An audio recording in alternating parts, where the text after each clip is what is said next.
Hi everyone, I'm Marina from Pineapple Yarn, and I'm here to share with you what I've been working on this week. So I've had a very productive week, I feel like.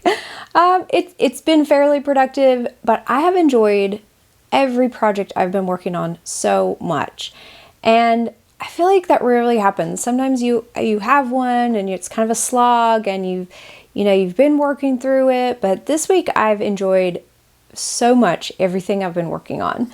So the first project I want to share with you is my granny stripe blanket that I have been working on for several months now, and I have been adding every month's mini mystery club that I carry in the shop, and I'll link it below. But I just added, I guess this would be March's club on, because I'm getting ready to send out April's now. So if you haven't for some reason ordered or opened March's club, you may want to skip forward. But here is what it looks like so far.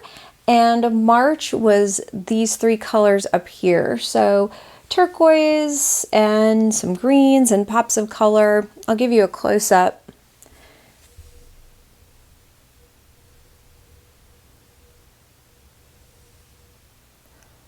I really like these colors a lot. Some kind of teals and some dark speckles and some neons. I thought that this turned out so pretty, and I really like this middle stripe. So I will put details below on how I'm doing this granny stripe blanket. Basically, how I sized it is that each mini skein, I'm using a 1 DK weight mini skein for 2 rows. So, all the way to the right and then all the way to the left. And it uses just about 1 mini skein. I usually have a little bit left over, but definitely not enough to do an entire row. What I did to set this up is I actually weighed my mini skein before, and this is when I first initially set this up. So on this very bottom row, I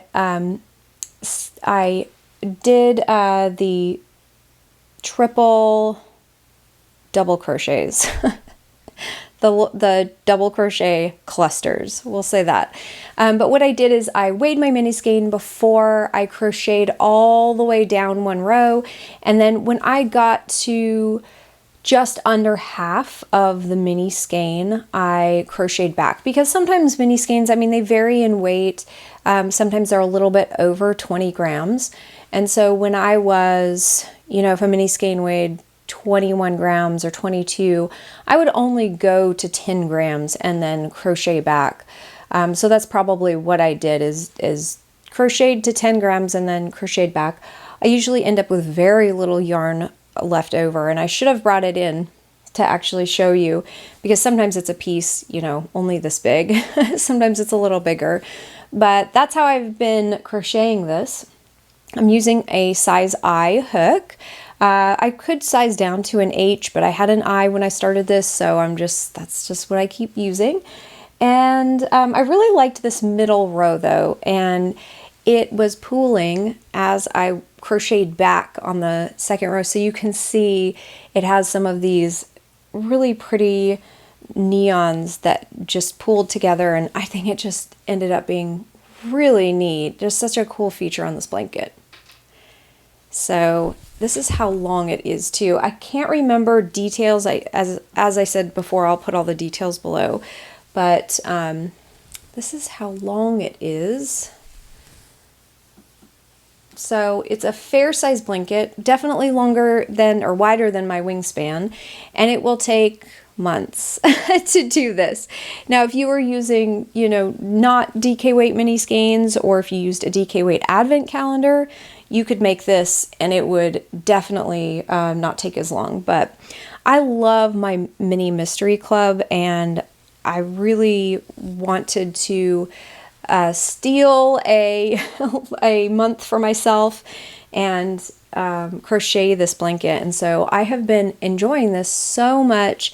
I think this is about maybe 4 months. I believe I began in December. So this is what it looks like so far. And I have April's all ready to go. And so I will be adding those. Of course, I will keep you updated on it. I will share it with you next month after I add those and after I ship out all of those clubs. So that is the granny stripe. And let's see, what else have I been working on? The big thing that I've just loved doing, I started the Slumber Shawl, and it is a pattern by Stephen West, and it calls for, I think, an Aran weight yarn. And I thought this would be such a great project for my Woolfiend advent calendar that I spun up in February. So if you remember my giant cake of yarn, here it is. This is 100% Targhee, and it's so just absolutely wonderful to knit with. I have been spit splicing all of the ends, so I have no ends. So let me show you how far I've gotten. So here it is so far. I need to change the cable because it's already grown out of the cable. But I started up here on this really, I just love how the yarn worked out right here. It's just this little kind of tan gold, kind of gorilla, like kind of an ochre color, and it just worked out that way. But this is what I have so far, and I really love how this is turning out. I'm going to see if I can stretch it a little bit more so you can see all those colors. How awesome is that? I love this so much. I love how the yarn is turning out. You can see all of the kind of feather and fan design there in the middle.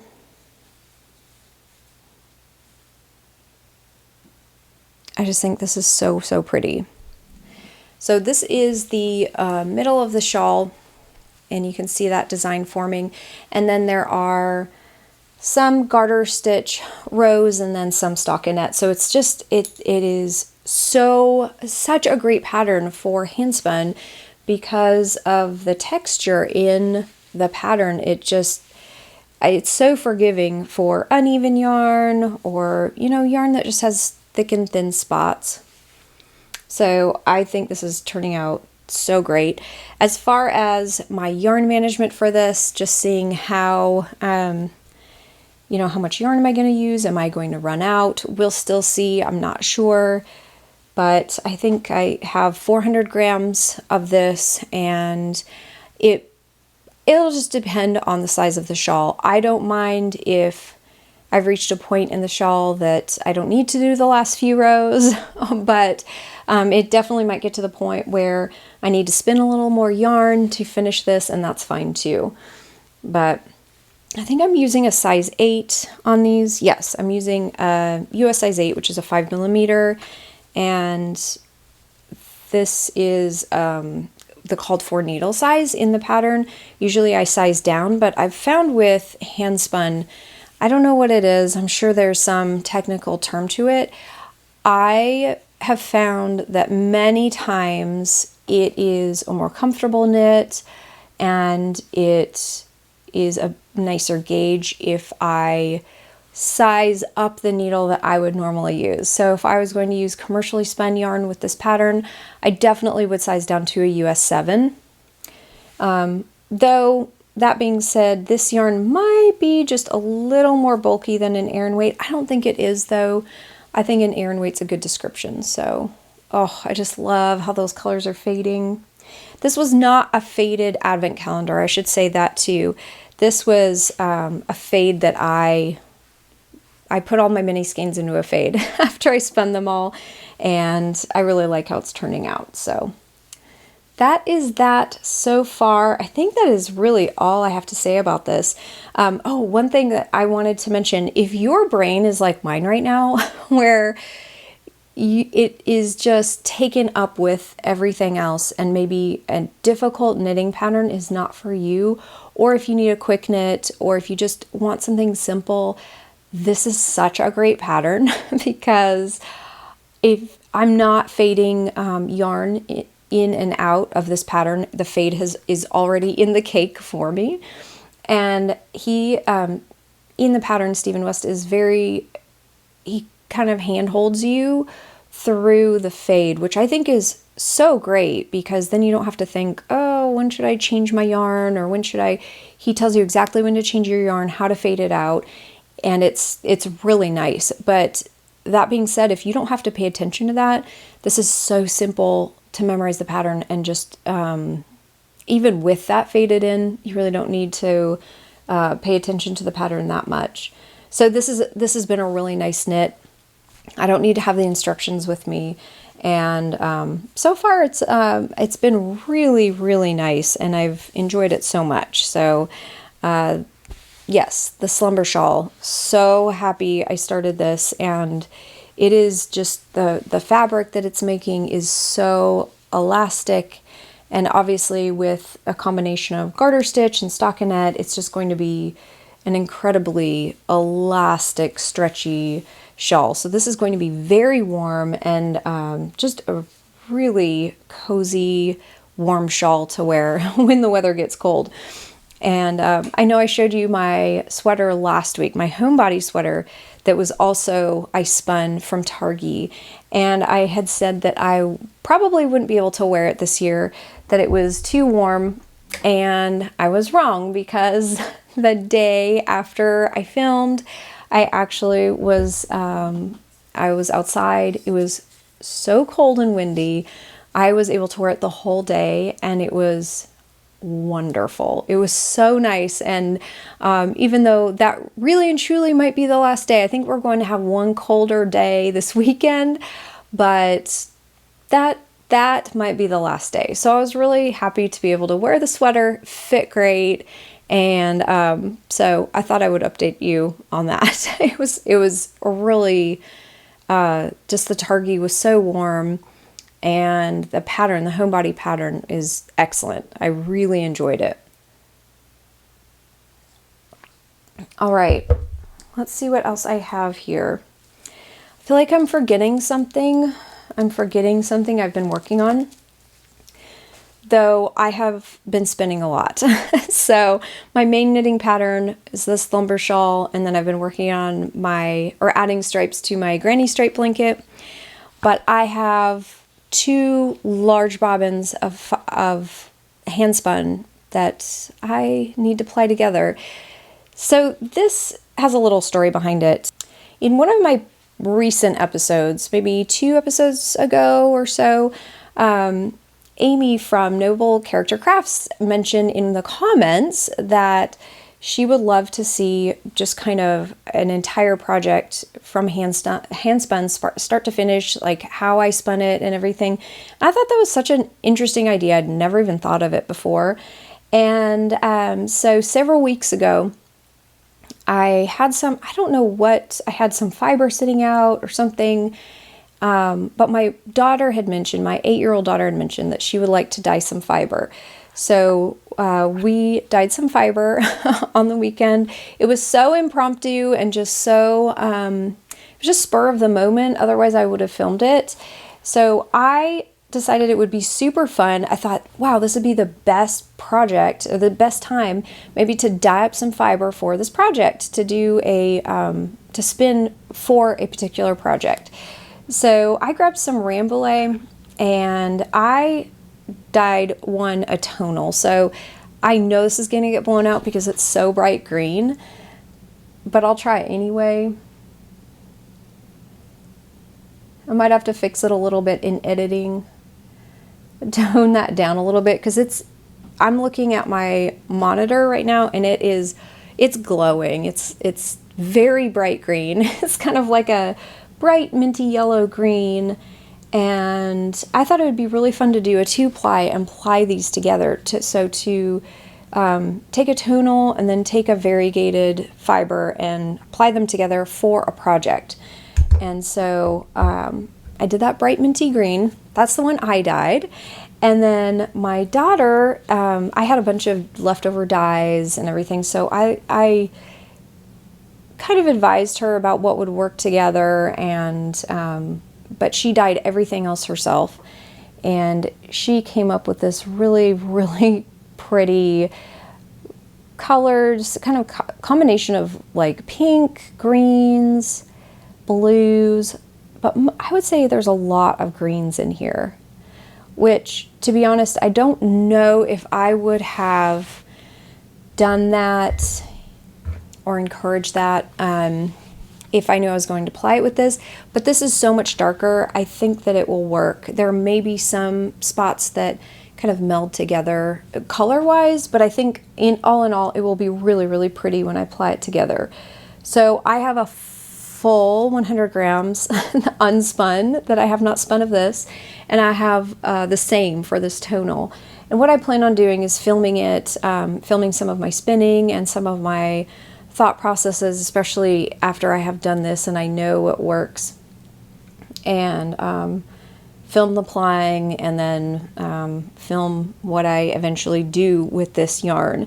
So like I said, this is it's a non-superwash Rambouillet, and it's absolutely lovely to spin with. I love it. It's just so soft. And I would say that I am spinning this thinner than I normally do.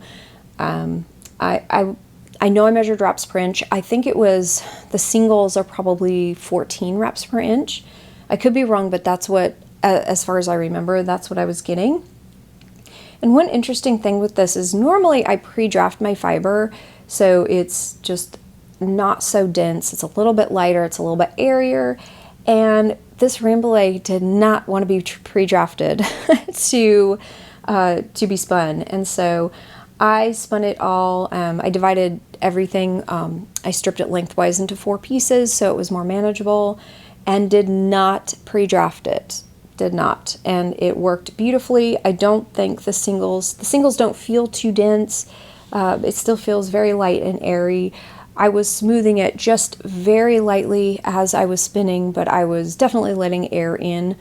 As all of my yarns have been lately, I spun these on my electric eel wheel, and I've also been using the auto winder on the top, and that's been working out marvelously. I cannot even tell you what a luxury it is just to sit back at night. I don't have to adjust my yarn. I don't have to treadle because it's an electric wheel. I feel a little spoiled, honestly. And I love my electric eel wheel too because it has these really beautiful bobbins. I should show you this side. And so you can see all that gorgeous yarn, all the colors in the bottom there. And of course, this is just green and will be blown out, I'm sure.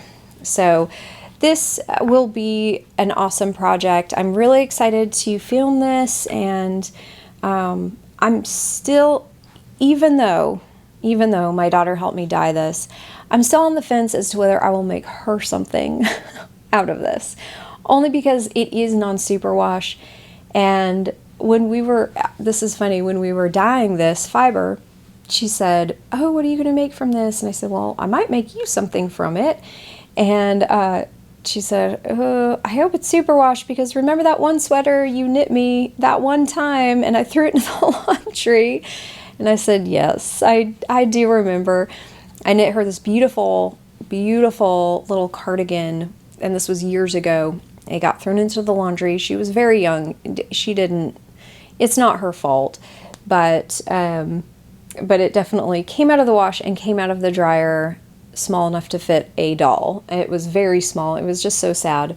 It was such a beautiful cardigan. So I'm hesitant to use this to knit her something, but at the same time, she's actually very responsible for her age. And so maybe I'll take a chance and do it anyway. It would be fun, and I think 400, so I'll have 400 grams total when I get done with this, and I think that would be just big enough to knit her something with the gauge that I will get with this yarn. So that is what I spun up this past week. I've already started another project on the wheel, and so I've just continued to spin a ton, and I've just really loved it. I think I always go in spurts. I go long spurts of, spinning for a while and then taking a long break. But like I said last week, I really want to take advantage of the cooler weather, the less humid weather right now, and because June, July, August, September, I don't really know how much I'm going to be spinning because of the humidity. So that is about it for me this week. I do want to remind you, as I did last week, that I have put advent calendars into the shop. So if you're interested in those, I will link below in case you are interested. Those are pre-orders and will be shipped out later this year. So they're very early pre-orders. And I also am currently shipping out April's clubs. So if you ordered one of those in the next few days, definitely check your email for a tracking number. But those are in the process of being wound and packaged up, and they're beautiful this month. So I hope you like them as much as I love dyeing them, because they really, really are so beautiful this month. And if you're interested in the May Club pre-orders, I'll link those below because I do have those in the shop right now. But other than that, that is it from me this week. Thank you so much for joining me. If you enjoyed this episode, I'd love if you'd give it a thumbs up, and I will see you next week with another episode. Until then, I hope you have an awesome day. Bye.